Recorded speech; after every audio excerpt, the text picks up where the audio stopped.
Hello everyone, this is Apeksha Dhage. UPSC GS4 and MPSC descriptive GS4. तो हमें पता है कि GS4 में जो सब्जेक्ट है दैट इज एथिक्स. तो देखो UPSC एथिक्स हो या चाहे MPSC डिस्क्रिप्टिव एथिक्स हो, तो एथिक्स में टोटल आपको 8 यूनिट पढ़ने होते हैं. There are total 8 units you have to learn in UPSC MPSC descriptive ethics. उसमें से एक चैप्टर है foundational values of civil services. तो आज के हमारे डिस्कशन का टॉपिक रहेगा foundational values of civil services. तो उसमें से जितनी भी सारी फाउंडेशनल वैल्यूज है उसमें से एक one of the main important values empathy. तो एम्पैथी को आज हम डिस्कस करेंगे.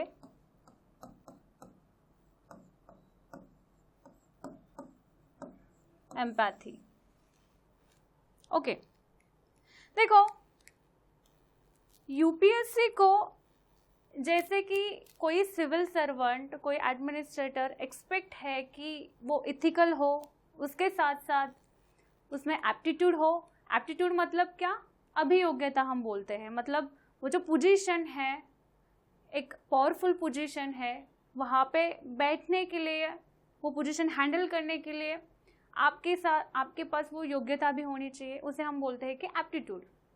और उसके साथ साथ यूपीएससी को ये भी एक्सपेक्ट है कि जितने भी सिविल सर्वेंट है उनके अंदर फाउंडेशनल वैल्यूज़ होनी चाहिए. अब ये फाउंडेशनल वैल्यूज़ कौन कौन सी है? जैसे कि देखो, impartiality, objectivity, non partisanship, honesty, integrity, और उसी के साथ साथ एम्पैथी और कंपैशन भी है. तो ऐसी कई सारी वैल्यूज़ हैं जो हमें foundational values of civil services में, ये जो चैप्टर है, ये जो यूनिट है, उसमें हमें पढ़ना है. देखो, कोई भी वैल्यू पढ़ने से पहले हमें क्या करना है कि उसके हर एक डायमेंशन से हमें उस वैल्यू को डिस्कस करना है. जैसे कि यहाँ पे देखो एम्पैथी. तो एम्पैथी को पढ़ने से पहले हमें क्या करना है कि यहाँ पे हमें उसका डेफिनेशन पहले अंडरस्टैंड करना है. डेफिनेशन में देखो उसका मीनिंग भी आएगा, ठीक है. उसके बाद हमें उसके इम्पोर्टेंस देखने हैं. What are the importance of empathy? क्यों ज़रूरी है सिविल सर्विसेज में, क्यों इम्पोर्टेंट है एम्पैथी? उसके हर एक एस्पेक्ट को देखेंगे हम. साथ ही साथ में देखो हम उसे कल्टीवेट कैसे कर सकते हैं. कल्टीवेट कैसे कर सकते हैं? तो देखो, कल्टीवेट आप 2 वे से कर सकते हो. एक तो इंडिविजुअल लेवल पे, और सिविल सर्विसेज में किस तरह से ये जो एम्पैथी है उसे कल्टीवेट कर सकते हो, उसे हमें वहाँ पे जो भी पॉइंट्स आते हैं वो लिखने होते हैं. और देखो, आपको एग्जाम्पल्स भी ध्यान में रखने हैं. तो इसलिए हमेशा ध्यान में रखो, जो भी वैल्यूज़ आप foundational values of civil services में पढ़ते हो तो उसमें आपको ये सारे एस्पेक्ट ध्यान में रखने हैं. डेफिनेशन अंडरस्टैंड करना है, इम्पोर्टेंस समझने हैं उसके, क्यों इम्पोर्टेंट है, कल्टीवेट करने के वेज बताओ फिर, और उसके साथ साथ हमें एग्जाम्पल्स भी बताने हैं उसके. ओके, तो देखो हम एम्पैथी को समझते हैं. तो एम्पैथी को समझने से पहले हमें apathy, sympathy, empathy and compassion, ये जो 4 टर्म्स है उसमें डिफरेंसेस क्या है वो अंडरस्टैंड करने हैं. क्योंकि देखो बहुत बार क्या होता है ना कि हमें एम्पैथी और सिंपैथी सेम वर्ड्स लगते हैं, उसका मीनिंग भी सेम लगता है. या फिर कंपैशन और एम्पैथी, ये दोनों जो टर्म्स है वो भी हमें सेम लगती है. बट नहीं, जैसे उसके नाम में फ़र्क है, जैसे उसके नाम में डिफरेंसेस है, वैसे ही उसके अंडरस्टैंडिंग में भी और उसका जो मीनिंग है उसमें भी डिफरेंसेस है. ये चीज़ ध्यान में रखो, ठीक है. तो सबसे पहले हम एम्पैथी को स्टार्ट करते हैं और एम्पैथी को कंपैरेटिवली समझते हैं कि एम्पैथी का मीनिंग एक्चुअली क्या है, ठीक है.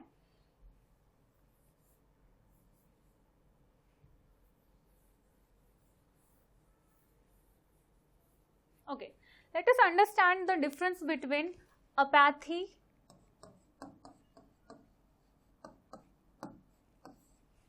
sympathy,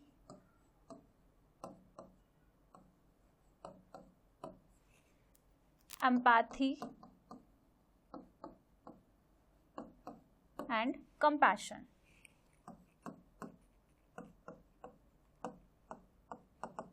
Okay, these are 4 terms which you need to understand. Okay, सबसे पहले हम अंडरस्टैंड करते हैं कि अपैथी मतलब होता क्या है. बट ये जो टर्म है वो अंडरस्टैंड करने से पहले हमें और एक चीज ध्यान में रखनी है. वो क्या है? तो देखो, हम यहाँ पे क्या करेंगे, 3 क्राइटेरियाज ये जो टर्म है उन पे अप्लाई करेंगे. कौन से 3 criterias? recognizing the other's emotions, feeling the other emotions, and third one is action. मतलब क्या है? सबसे पहला फैक्टर क्या है?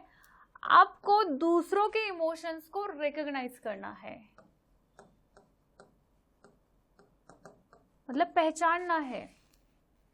दूसरों के इमोशंस को आपको रिकॉग्नाइज करना है. ये क्राइटेरिया अप्लाई करेंगे. सेकेंड क्राइटेरिया इज दैट आपको दूसरों के इमोशंस को फील भी करना आना चाहिए. ठीक है. और थर्ड वन इज एक्शन. मतलब आपने दूसरों के इमोशंस जो है वो रिकॉग्नाइज भी कर लिए, फील भी किया उसको, और अब उस पर आप एक्शन ले रहे हो.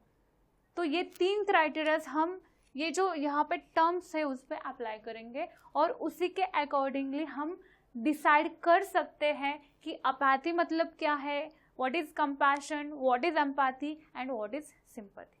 ठीक है. Okay, let us understand what is apathy. Apathy होता क्या है? Apathy means no emotions. देखो, आपने कई बार ऐसे लोग देखे होंगे कि उनको दूसरे के लाइफ में कोई भी किसी भी तरह की दिलचस्पी नहीं होती, बिल्कुल इंटरेस्ट नहीं होता. कोई भूख से मर रहा है, किसी ने खाना नहीं खाया, कोई पुअर है, रिसोर्सेस नहीं है उनके पास, किसी भी चीज़ का लेना देना नहीं होता. ऐसे आपने बहुत सारे लोग अपने आसपास देखे होंगे. तो उन लोगों को हम बोल सकते हैं कि दे आर एपैथेटिक पर्सन. मतलब कैसे? कि ऐसे लोग जो दूसरों के इमोशंस को रिकॉग्नाइज नहीं कर सकते, ऐसे लोग जो दूसरों के इमोशंस को फील नहीं कर सकते. तो मुझे बताओ कि अगर आप किसी के इमोशंस को रिकॉग्नाइज नहीं करते, फील भी नहीं करते, तो क्या आप एक्शन लोगे? नहीं. अगर आप किसी के सफरिंग को, किसी के दुख को, उसका जो सफरिंग है उसे अगर आप रिकॉग्नाइज नहीं कर पाते, तो इसका मतलब आप फील भी नहीं करोगे और उस पे एक्शन भी नहीं लोगे. समझ में आ रहा है?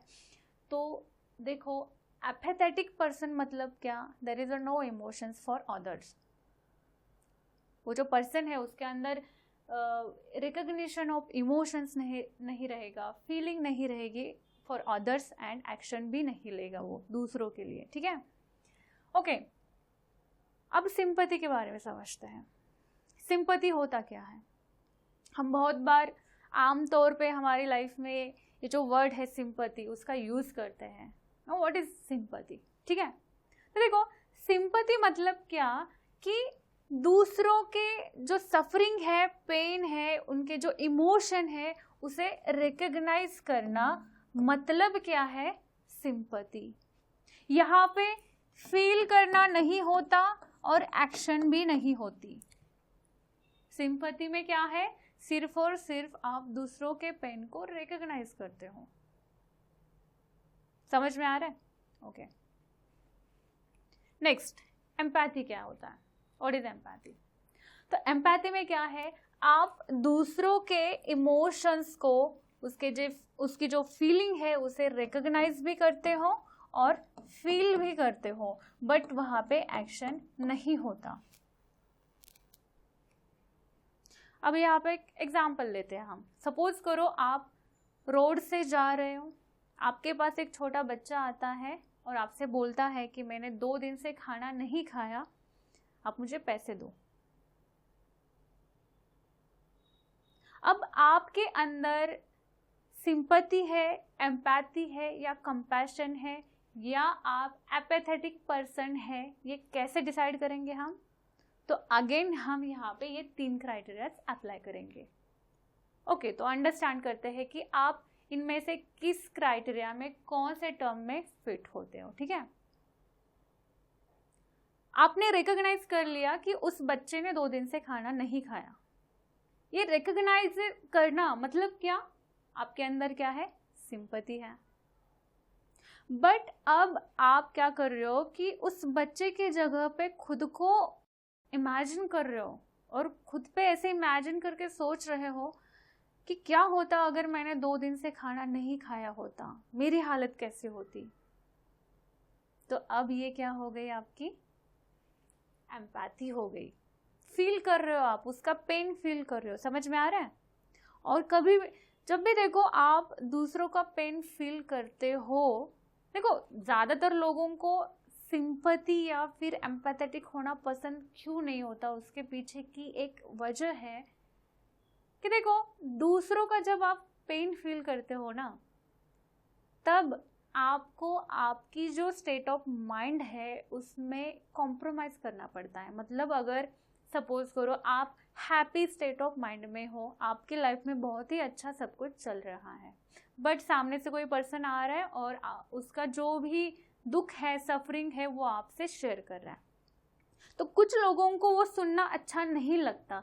सिंपैथी या फिर एम्पैथी वहाँ पे जताना अच्छा नहीं लगता। इसका यही रीज़न है कि लोगों को दूसरों के दुख सुन के अपनी स्टेट ऑफ माइंड, अपनी जो हैप्पी स्टेट ऑफ माइंड है वो खराब करनी नहीं होती। इसलिए ज़्यादातर लोग देखो एपैथेटिक टर्म्स में आते हैं। और ये देखो मॉडर्नाइजेशन में तो ये ज़्यादा जैसे हमने देखो 1991 से एलपीजी रिफॉर्म किए हैं, हम ज़्यादा देखो भौतिक चीज़ों के पीछे भाग रहे, ग्रीडी बन रहे। तो ऐसे में देखो रिसोर्सेज के पीछे भागना, भौतिक चीज़ों के भागना, ये सारी चीज़ें आपको एपैथेटिक बना रही है।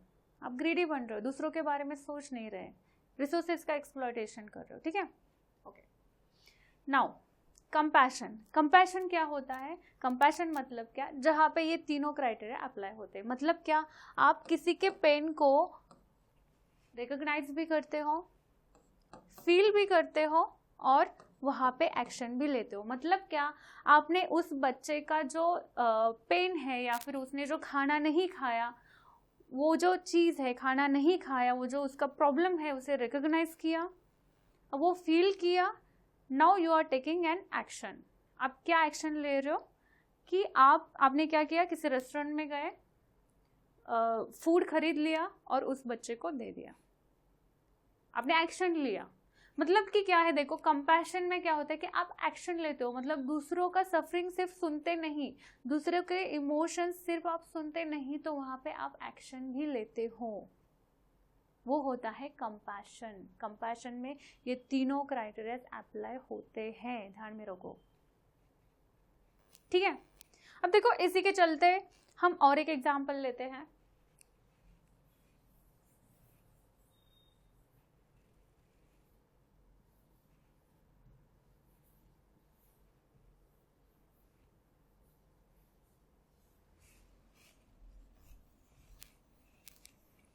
हम एग्जाम्पल लेते हैं गौतम बुद्धा जी का। अगर आपने हिस्ट्री में पढ़ा हो तो गौतम बुद्धा जी ने 4 नोबल ट्रूथ दिए थे। वो कौन से थे? Number 1,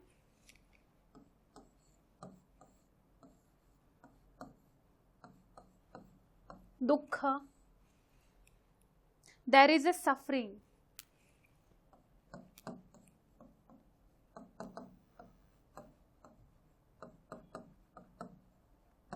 there is a suffering. Gautam Buddha ji का मानना था दुख, उनका जो फर्स्ट नोबल ट्रूथ है दैट इज दुख। उनका मानना था कि देयर इज ए सफरिंग, लोग दुखी हैं, अनसेटिस्फाइड हैं। आपके आसपास देखो, आपने भी देखा होगा कि कोई भी ऐसा इंसान नहीं है कि वो कभी दुखी नहीं हुआ। लाइफ में अप्स एंड डाउन्स होते रहते हैं, राइट? आप ऐसा भी एग्जाम्पल ले लो, ऐसा पर्सन जिसके पास बहुत सारी भौतिक चीज़ें हैं, बहुत सारी वेल्थ सेंट्रलाइज है उसके हाथ में, बट फिर भी वो हैप्पी नहीं है, क्यों? ठीक है, तो यहाँ पे गौतम बुद्धा जी ने क्या किया? रिकग्नाइज किया देयर इज अ सफरिंग, दुख। ठीक है, ओके। सेकेंड नोबल ट्रूथ वो क्या बोलते हैं? देखो, there is a cause of suffering, there is a cause of suffering, उसे वो बोलते हैं समुदाय।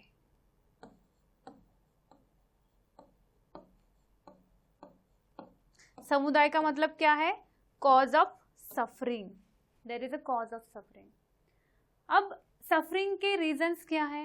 What are the causes of suffering? वो बोलते हैं इग्नोरेंस, अटैचमेंट, अनसेटिस्फाइड रहना। तो ये कॉजेस है आपके सफरिंग के। तो इसका मतलब क्या है? गौतम बुद्धा जी ने यहाँ पे क्या किया? रिकग्नाइज करने के साथ साथ फील भी किया। समझ में आ रहा है? मतलब कि सेकंड क्राइटेरिया फुलफिल हो जाता है यहाँ पे। अगेन थर्ड नोबल ट्रूथ क्या बोलते हो? वो निरोध। निरोध मतलब क्या? निरोध, निरोध मतलब क्या? उन्होंने कुछ मार्ग बताए टू ओवरकम सफरिंग। मतलब आपका जो सफरिंग है उसे ओवरकम करने के लिए गौतम बुद्धा जी ने कुछ मार्ग बताए, उसे वो बोलते हैं निरोध। और उसके साथ साथ जो चौथा नोबल ट्रूथ था वो था मग्ग। मग्ग मतलब क्या? 8 फोल्ड पाथ, जिसे हम क्या बोलते हैं? अष्टांग मार्ग। 8 फोल्ड पाथ, दैट इज अष्टांग मार्ग। फिर ये अष्टांग मार्ग कौन कौन से थे? देखो, right course of action, right speech, right thought, right efforts.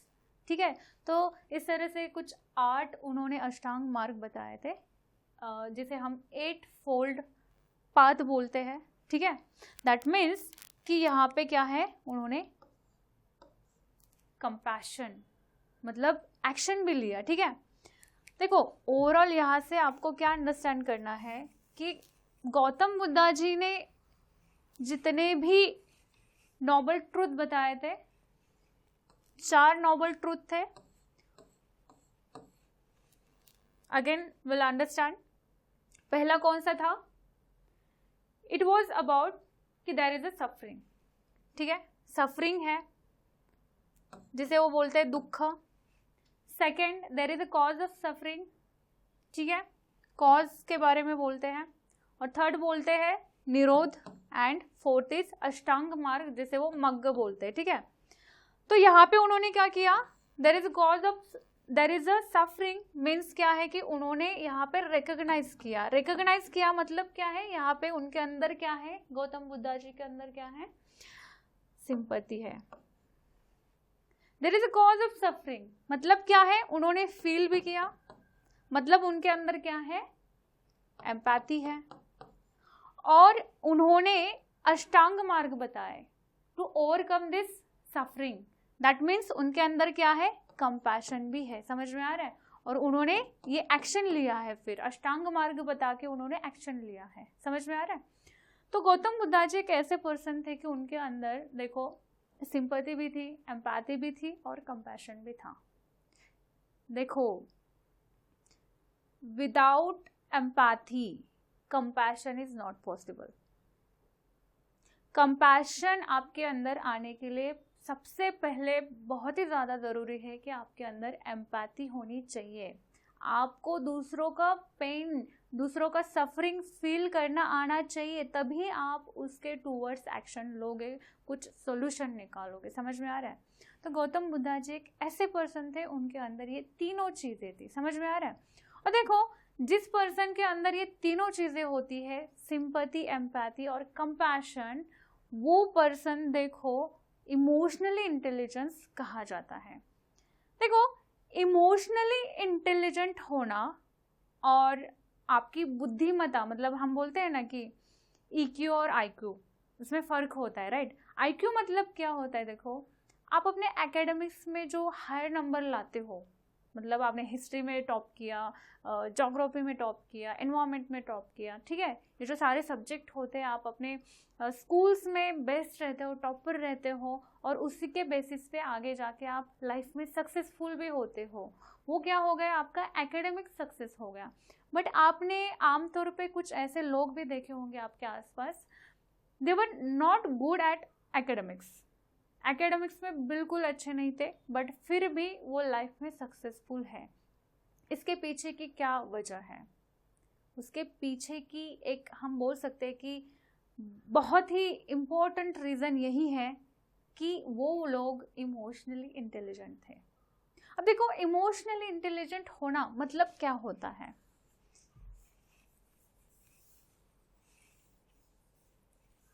देखो, इमोशनली इंटेलिजेंट होना, उसके लिए देखो आपको आपके अंदर 4 कंपोनेंट होने चाहिए, 4 कंपोनेंट। कौन कौन से? नंबर 1 इज सेल्फ अवेयरनेस होना चाहिए। सेल्फ अवेयरनेस मतलब क्या? देखो, इंसान के अंदर इमोशंस होती है, इमोशंस 2 तरह की होती है, एक पॉजिटिव और नेगेटिव इमोशंस। पॉजिटिव इमोशंस किसे बोलते हैं हम? करेज, हैप्पीनेस। नेगेटिव इमोशंस किसे बोलते हैं? Sadness, fear, anxiety, right. तो देखो यहाँ पे क्या है कि सेल्फ अवेयरनेस का मतलब क्या होता है कि आपको खुद के इमोशंस को अंडरस्टैंड करना आना चाहिए। आपको पता होना चाहिए कि आपको गुस्सा आया है तो आपको पता होना चाहिए कि आपको गुस्सा आया है।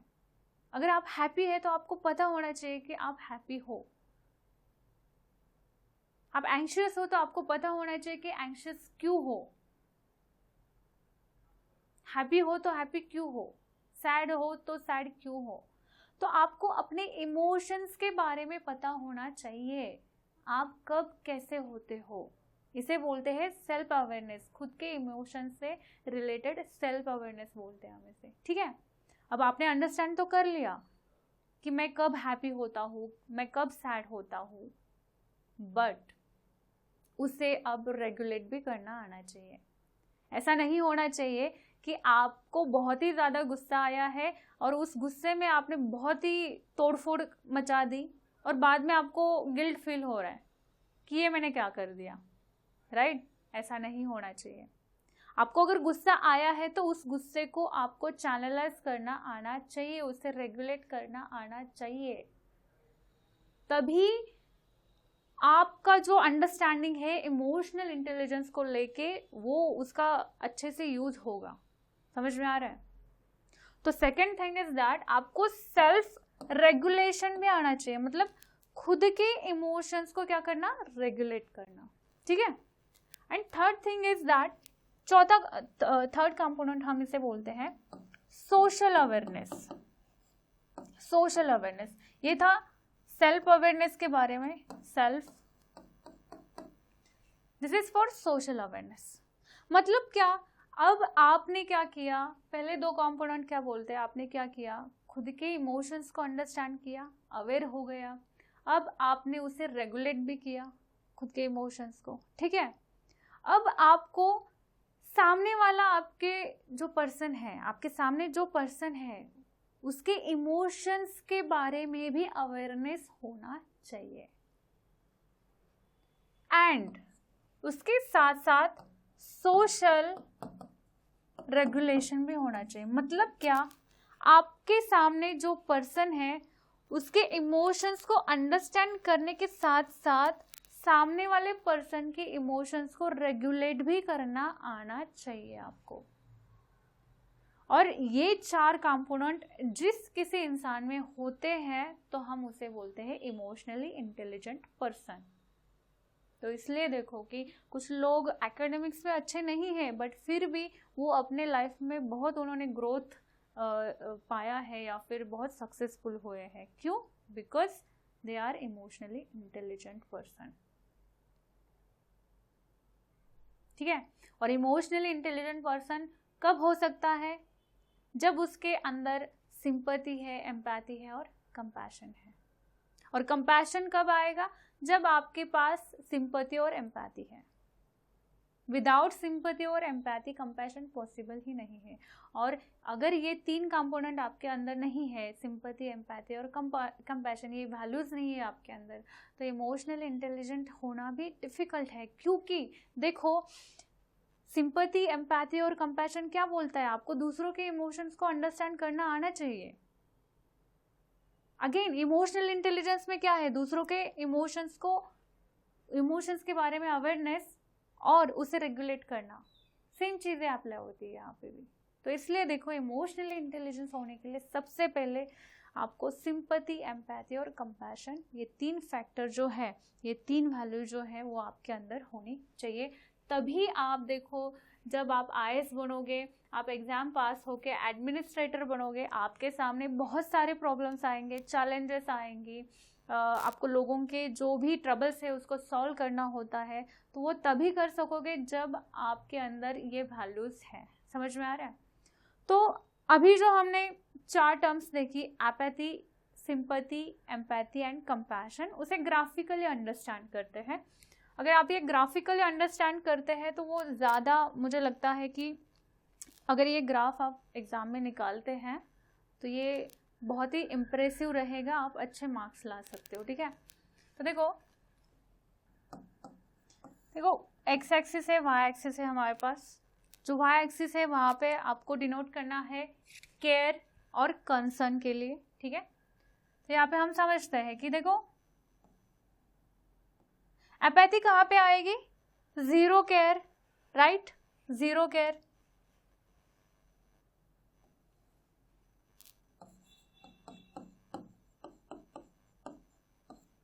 नो इमोशंस बोल सकते हैं हम। उसके बाद आएगा sympathy, recognition of emotions. Next आएगा एम्पैथी,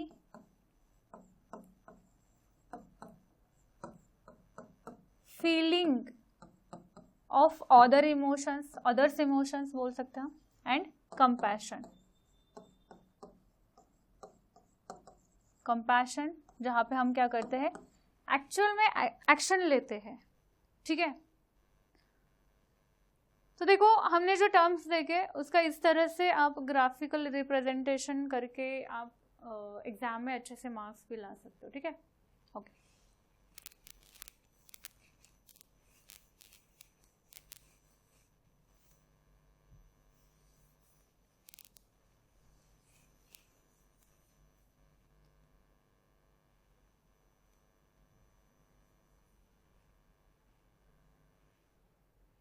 ओके, तो अब हम एम्पैथी को थोड़ा और डीपली अंडरस्टैंड करते हैं। हमने एम्पैथी के बारे में अंडरस्टैंड किया, एम्पैथी होता क्या है। Empathy is nothing but the understanding the feeling of others. ठीक है, इसी के चलते देखो, स्वामी विवेकानंद जी जो है, इनका एक बहुत ही अच्छा कोट है। वो बोलते हैं, prefer man with kind heart rather than a mind with intelligent mind. Prefer man with kind heart rather than man with intelligent mind.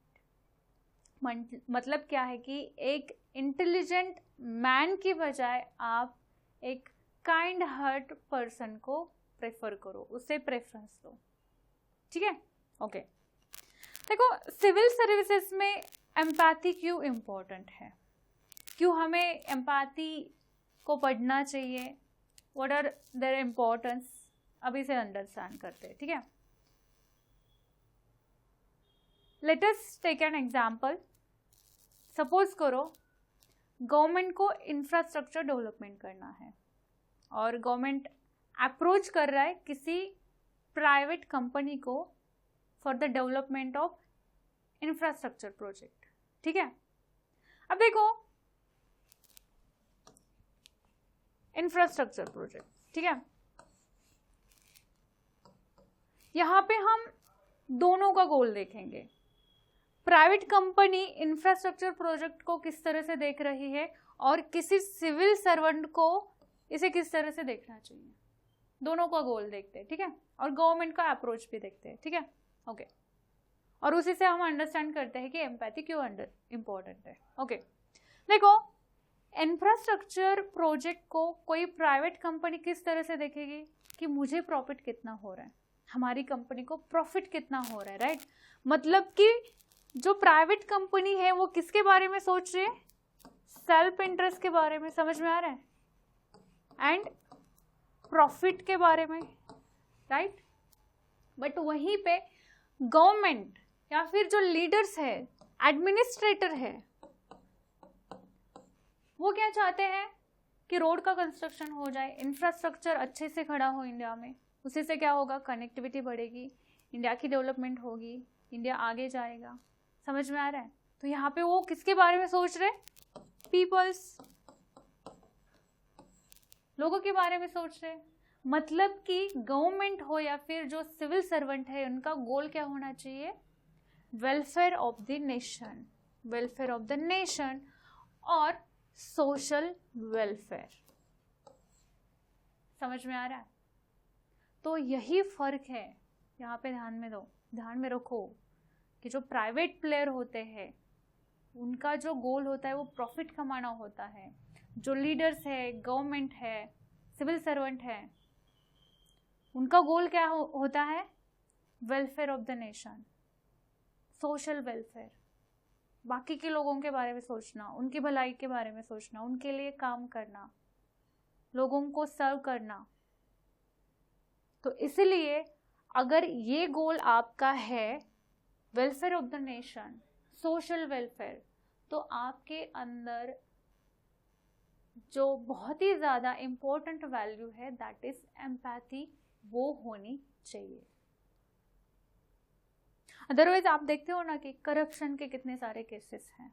तो वो क्यों हैं कि आप जब प्राइवेट इंटरेस्ट को पब्लिक इंटरेस्ट में लाते हो, आप अपनी ग्रीड को पब्लिक इंटरेस्ट में लाते हो, समझ में आ रहा है। मतलब करप्शन क्या है, आप सेल्फ इंटरेस्ट के बारे में सोच रहे हो, पब्लिक का फंड जो है उसको गलत तरीके से यूटिलाइज कर रहे हो, ठीक है। तो इसलिए देखो, किसी भी सिविल सर्वेंट के अंदर एम्पैथी होना बहुत ही ज़्यादा ज़रूरी है।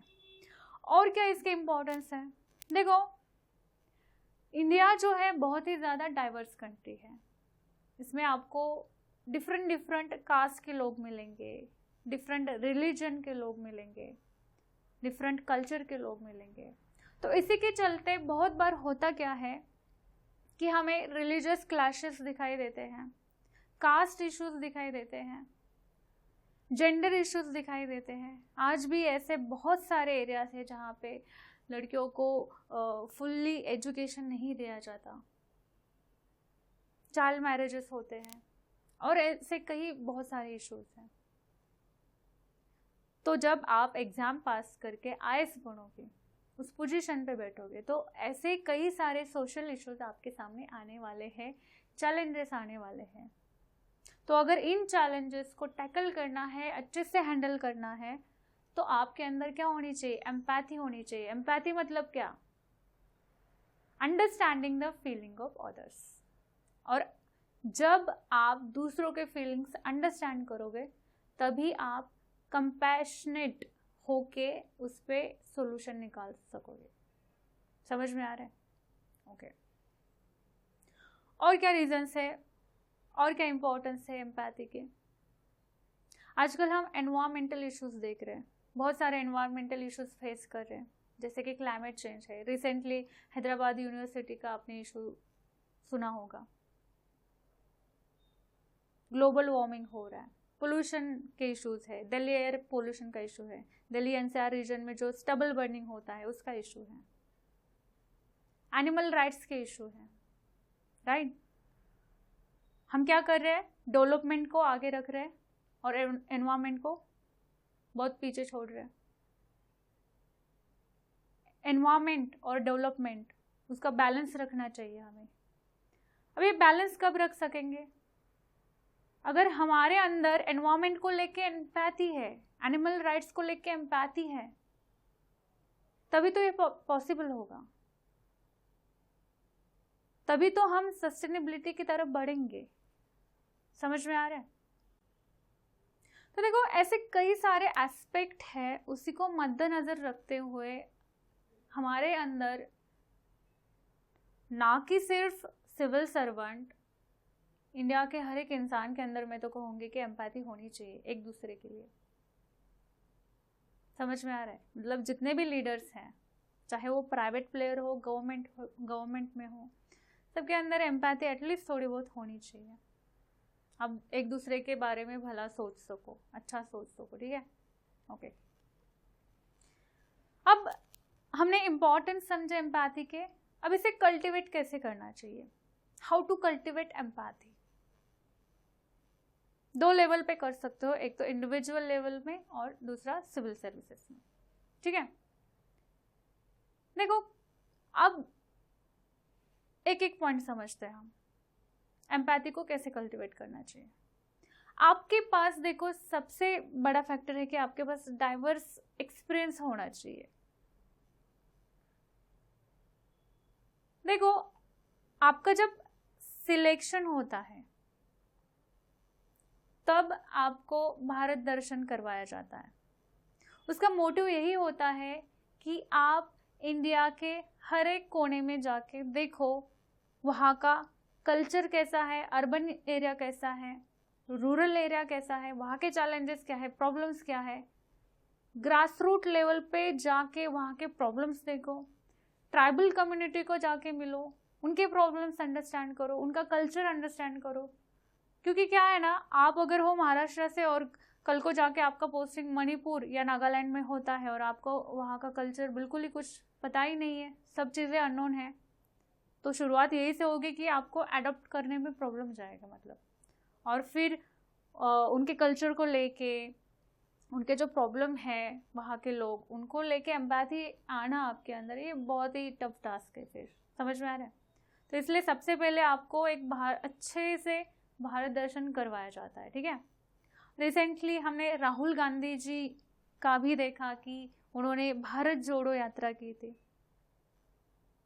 अब हो सकता है कि भारत जोड़ो यात्रा के बाद उनकी जो पहले पर्सनालिटी थी अब वो डिफरेंट होगी, शायद वो ज़्यादा एम्पैथेटिक हुए होंगे।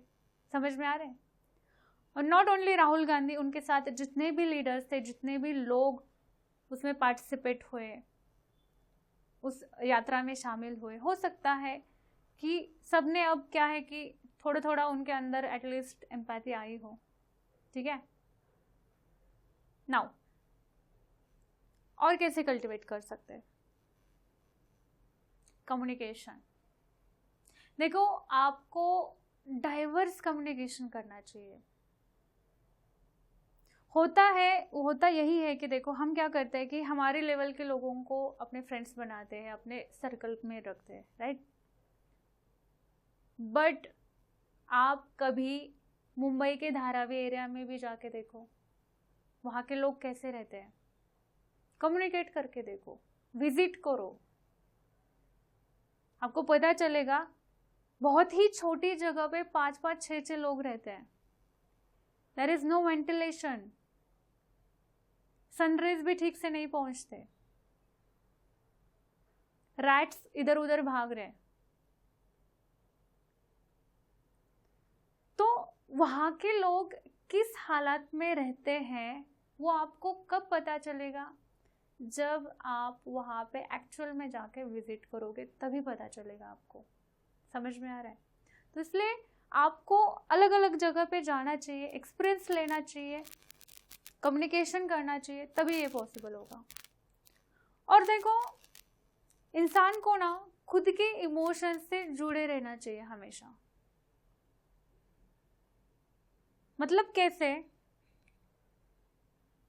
कि देखो ये पॉसिबल कैसे हो सकता है खुद के इमोशंस से जुड़े रहना? आर्ट के थ्रू हो सकता है, लिटरेचर थ्रू हो सकता है, जो आप मूवीज देखते हो उसके द्वारा भी हो सकता है।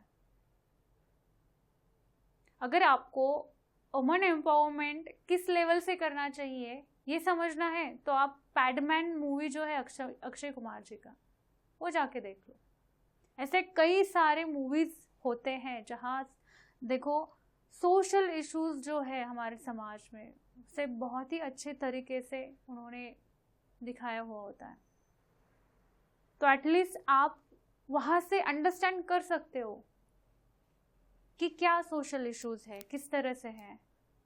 These are the ways, art, literature, cinema, these are the ways, वहाँ से भी आपके अंदर एम्पैथी आ सकती है।